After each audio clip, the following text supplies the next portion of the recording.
Good morning, everyone, and welcome back to our 2020 school year. I want to start off by introducing myself to those of you who may be new to USD 379. My sincerest welcome to our district. My name is Stephanie Lane, and I teach 4th grade at Garfield Elementary here in Clay. When Jacqueline asked me to be the welcome back keynote speaker, I was pretty excited. I'm coming off a year of traveling with 7 other teachers across our great state. The time spent gaining new knowledge, meeting future educators, and engaging at the state level with politicians was quite rewarding.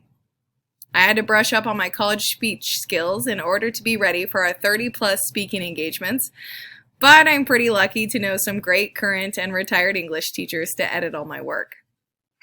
My public speaking abilities are not being pushed to the limit this morning, as this may be the easiest of welcome back speeches a keynote speaker has had to give, as I sit behind my laptop speaking to you all today. Friends, it is no doubt this will be a year for the books. For some of us, it is our very first year in education. Others of us are closing our final chapters as an educator, and a majority of us are settling into the comforting years and somewhere in between.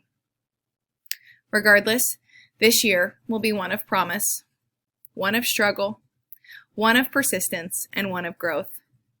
We will likely learn more this year about equity, safety, physical, and mental health than we have in any other year.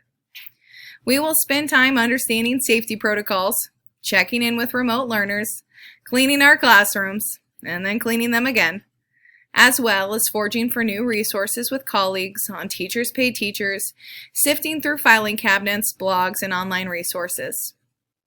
Amid the calls for specific resources to help with learning, there is also an overwhelming need for hope, for reminders of our collective resilience, for ways to cope with the intersecting anxieties students and staff are facing. We aim to address these requests as best we can and to call on each other and our community to help where and when we feel less equipped. Coming together begins with responding to what our community needs right now.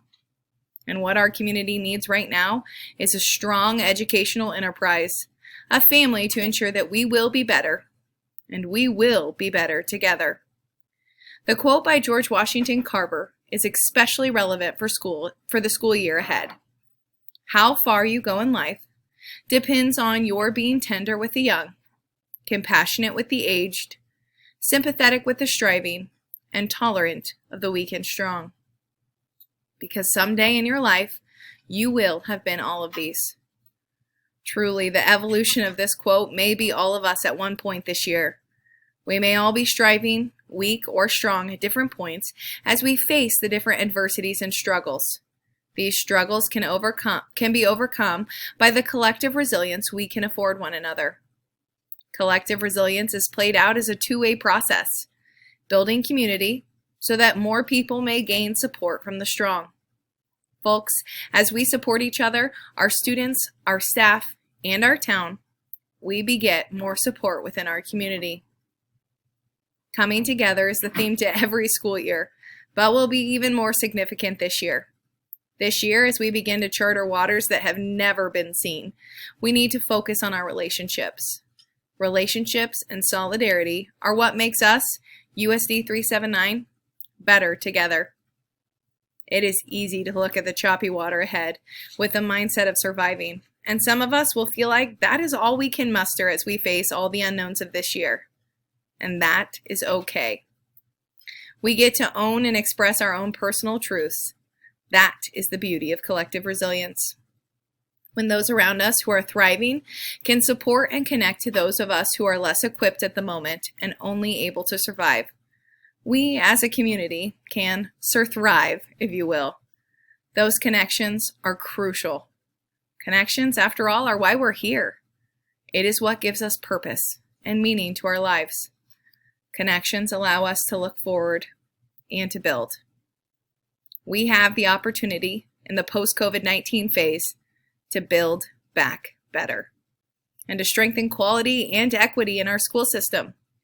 Our staff, students, and community will need to devote the necessary focus, attention, and effort to achieve these goals.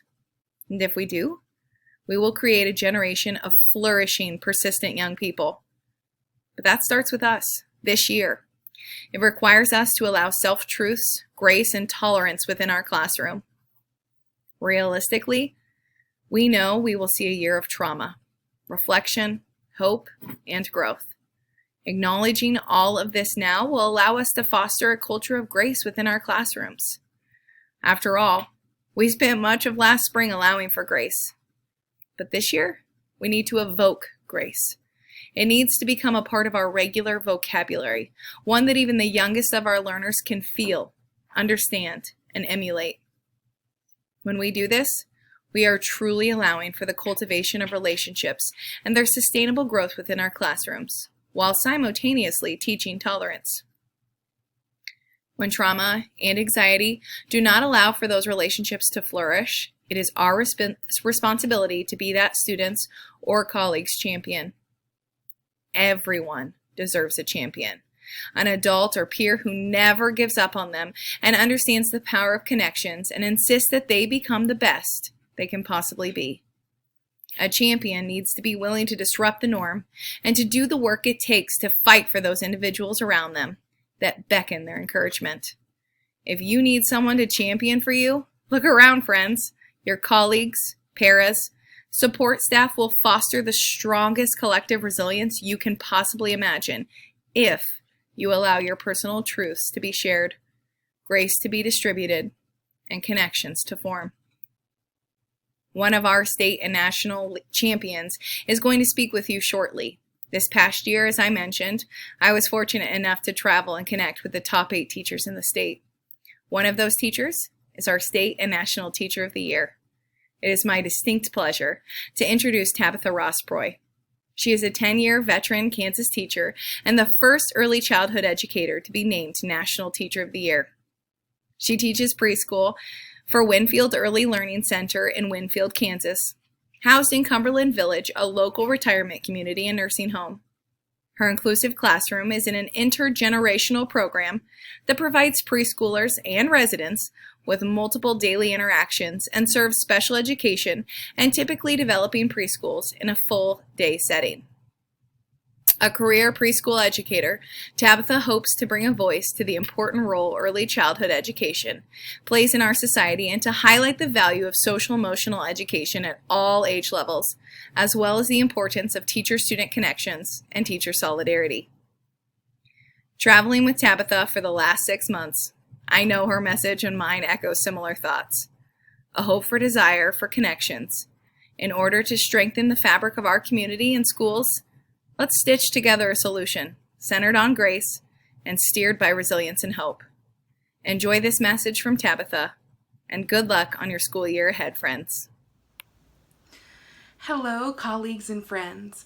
I am Tabitha Rossbroy, the 2020 National Teacher of the Year from Winfield, Kansas, and I'm so pleased to get to help welcome you back to school. I didn't get to visit Clay Center last winter because of illness, but the stories and love I hear from your own Mrs. Lane let me know that it is such a special place. You all know that starting this school year comes with an incredible amount of uncertainty and probably even some fear, which are 2 feelings we are not used to having in the excitement of a new school year. But through this uncertainty comes opportunity. You have the opportunity to reflect on what works and to say goodbye to what doesn't. You have the opportunity to reevaluate your purpose as school employees to truly serve the needs of our students. You also have the opportunity to raise your voice. It is now more important than ever that we use our voices to represent the needs of our students, our coworkers, and our profession. Our schools are in the spotlight right now, for better or worse, and we have the opportunity to shout from the rooftops the things we've known all along, because people are listening.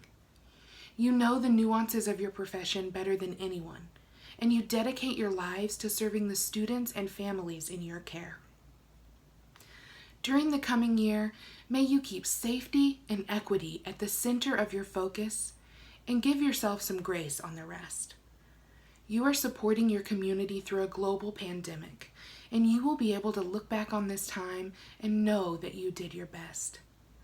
I wish you well as you embark on this school year, USD 379. Thank you for your service to Clay Center and to the students of Kansas.